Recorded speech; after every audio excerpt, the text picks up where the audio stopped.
morning, Abu Dhabi. Can you guys hear me clearly? All right, great.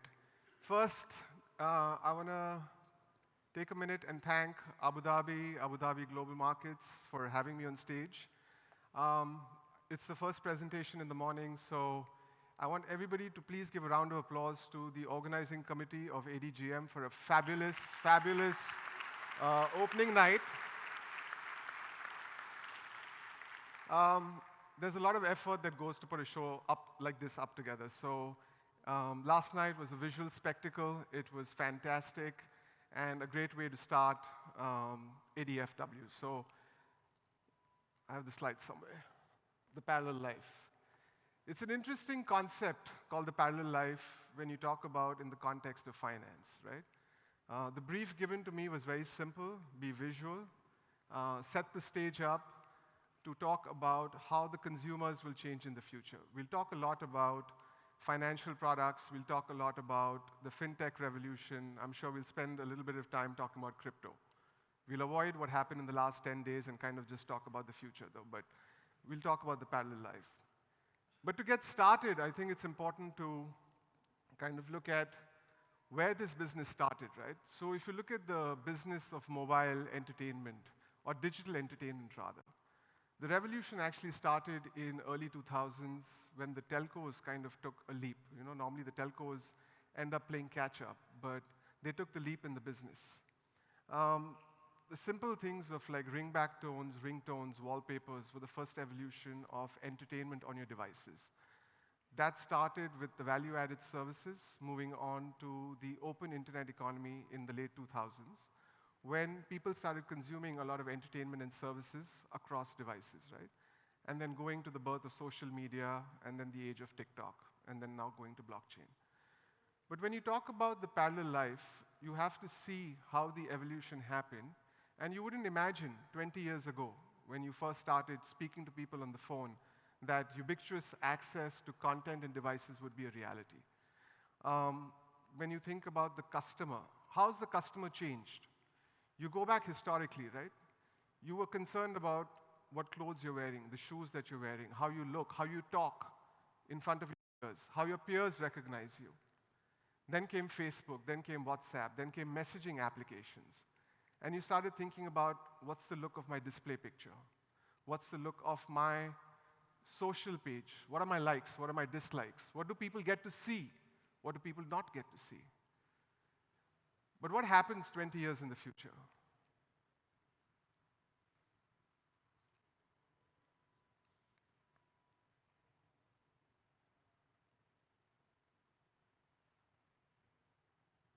Is this a reality? We talked about millennials. We talked about Gen Z. You know what the generation today is called? Generation Alpha. If Generation Alpha existed, what would their parallel life look like?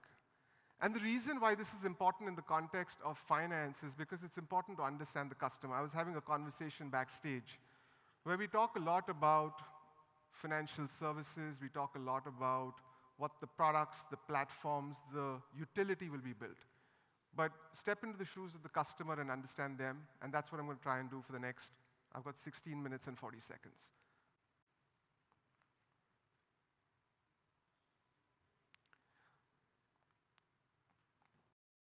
Eros Investments is building a fantastic platform called Immerso. Sorry, can you guys hear me? Okay, perfect, sorry. A fantastic platform called Immerso. Now you see a lot of metaverses and you see a lot of Web3 projects out there. The question that I get asked very frequently at events like this is, how is one metaverse different from the other? Or how do you define a metaverse?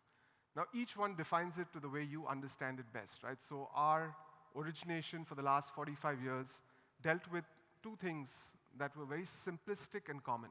One, that consumers gravitate towards high fidelity, high quality programming and content. They like to be looking at a story that is told nicely.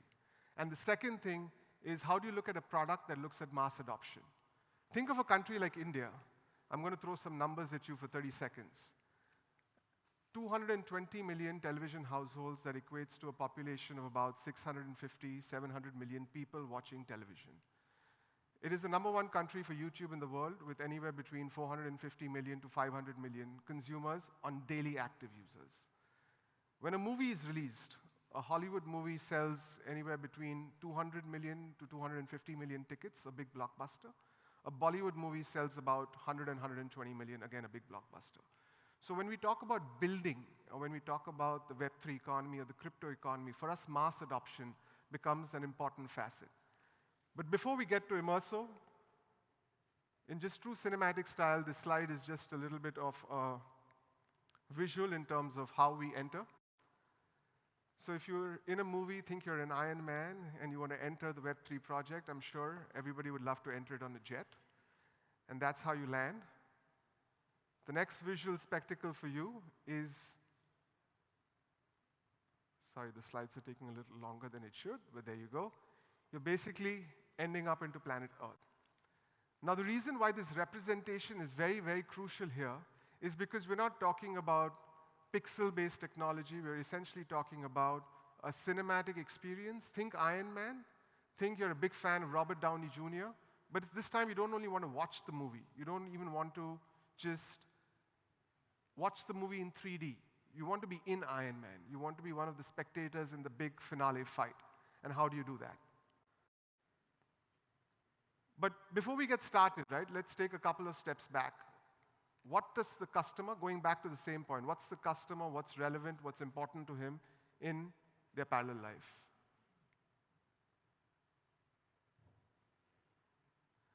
Now, there are two facets that are going to be relevant, right, in your parallel life. One is your display picture kind of pops out of the screen, literally, actually, in some cases, and is a form of an avatar.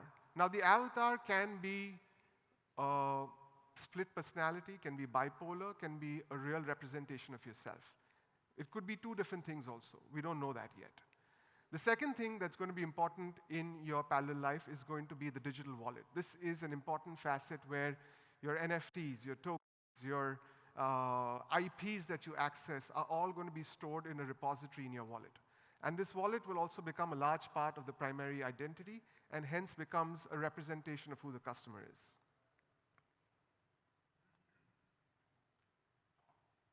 Life is a lot about choices. We wake up in the morning, some of us have coffee, some of us decide to do some exercise, some of us do some meditation. The Metaport is an interesting representation of choices in life. Choices that we make every day we wake up in the morning. What are your habits? What are the things you like to do? Do you brush your teeth first, or do you have your coffee first? Similarly, once the avatar kind of enters the Metaport, which is choices in life, it makes selections. For the sake of assumption, we have choosing spirituality. You start with your morning rituals. The avatar enters the Metaport, says that I want to look at meditation, I want to look at spirituality. This could mean anything. Could be exercising. It's different renditions of what the avatar does. Now, this becomes interesting when you look at a hybrid situation where the avatar is also in the zone of spirituality and you're doing kind of meditation yourself parallelly in the real world.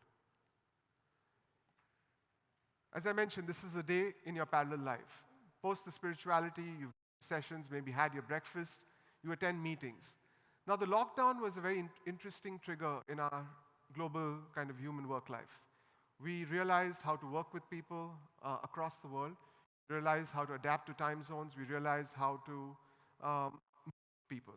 But when we look at the evolution of Zoom or Teams or WebEx into the virtual world, your avatar can be present in the virtual world, and there is going to be a significant amount of artificial intelligence. So if you're not feeling well, the avatar might not feel well. If you're not fit, the avatar might look differently. So it's possible of how humanoid this character is going to get, and that's going to be represented in the digital world, similar to what's in the real world. You've had a long day of work, you've decided it's time to go meet some friends, maybe have a cup of coffee, a cup of tea, and just have a good time in the evening.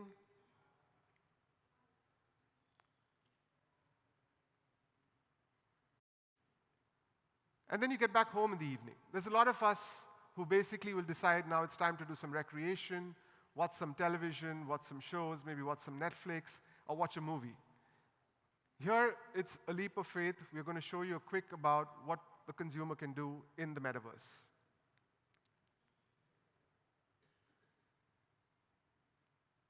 Sorry, the slide's gone back.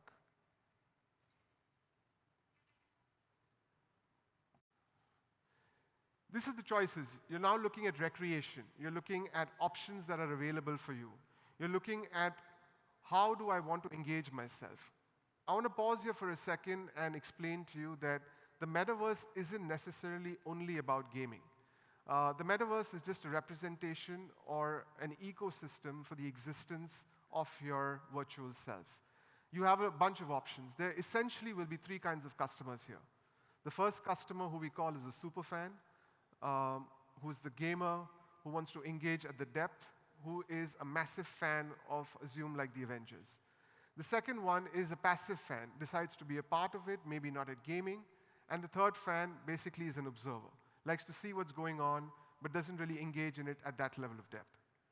You walk into the NFT marketplace, and you get this whole host of options, right from power-ups, right from vehicles, right from NFTs that do a representation, right from a new NFT that opens up a secret section of the game or the quest.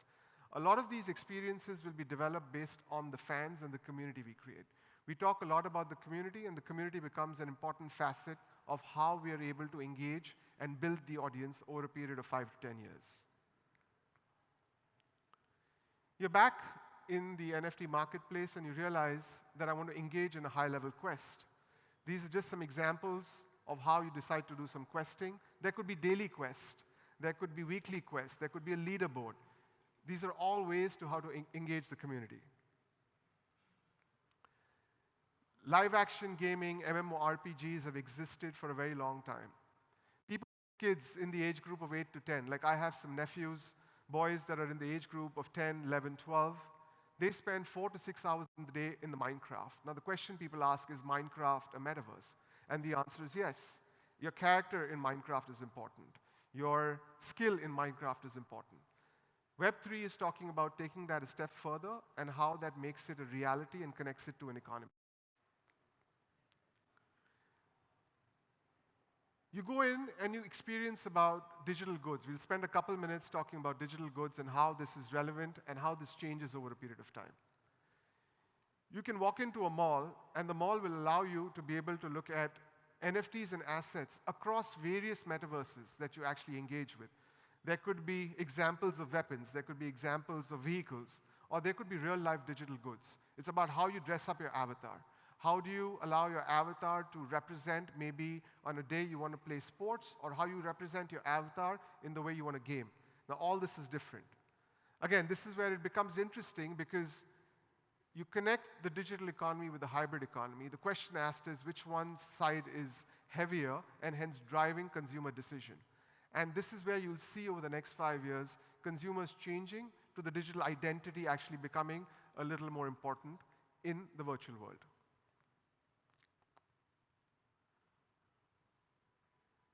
I'm sure this is a question that a lot of you guys in the audience are asking, right? I was backstage again, a very interesting topic came up, which I love talking about myself. It's not that when you look at new businesses or the evolution of technology, where you think about that the business model has actually changed. I don't think the business model changes. The business model remains consistent. But identifying what are the nuances that are different or how technology is changing the customer makes you make better decisions. So the question I ask myself is, how is parallel life different from your real life? These are 4 key where I believe that the parallel life or your digital avatar's lifestyle will differ from your real life. The first one is ownership. The second one is no-code creativity. The third one is engagement, and the fourth one is commerce.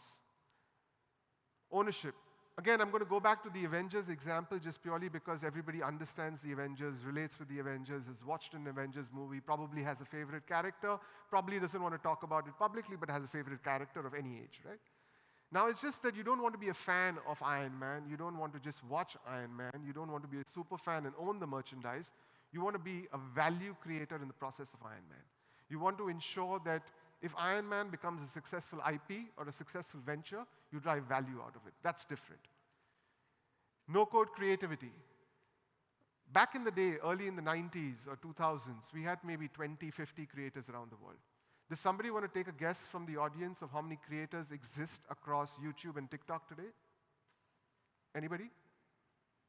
Okay. YouTube has 51 million channels, and I'm assuming about 30 to 40 million creators. So 50 creators in the 90s moved to 30 to 40 million creators in 2020s.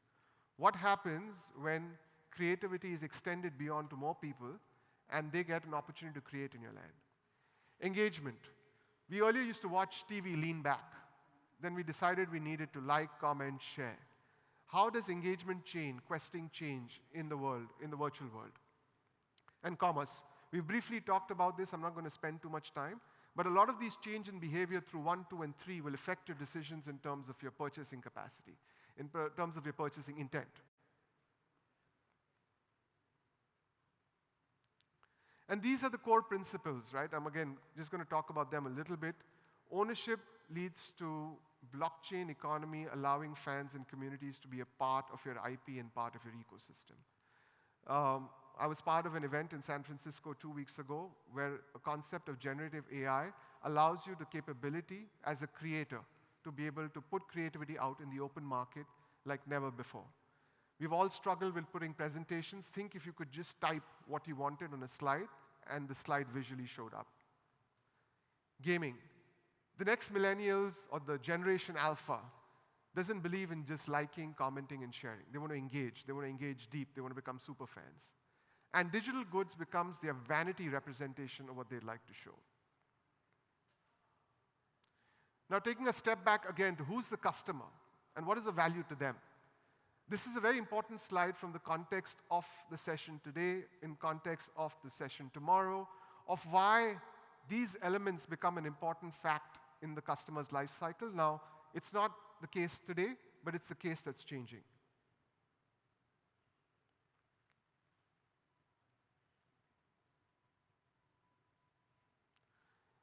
We've talked about all these things in the presentation today, but the NFTs become an important facet to be able to showcase what you like, what you dislike. Land. Creators will own land on the platform, will want to showcase their creativity. Land and creative kind of almost go hand in hand. If you're a representation that loves art, if you're a representation that loves fashion, what is digital fashion? How is digital fashion amalgamating with real fashion world?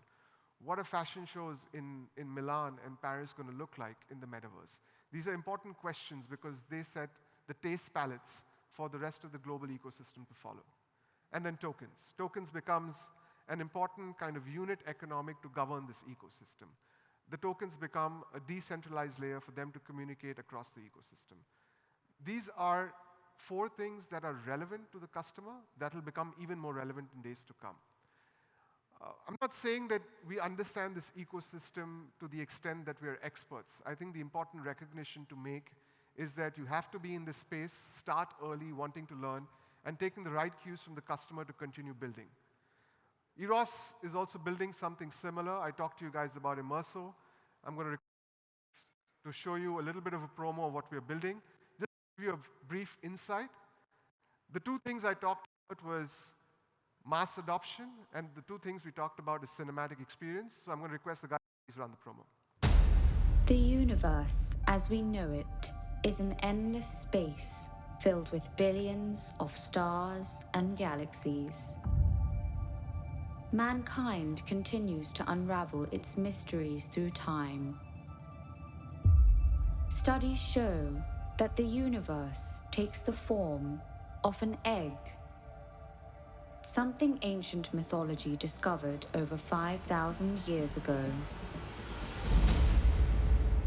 Immerso is the all-encompassing universe created by the Elder God. The cosmic egg has infinite parallel manifestations. Each of these universes has 14 realms with planets infused with all forms of life and wonder. Earth lies on the central realm inhabited by humans, whilst the realms above and below are populated by celestials across several planetary systems. Immerso is built upon the foundations of ancient cosmology, a universe embodied with mystery, wisdom, and advanced technologies where you can live, play, create, and dream like never before.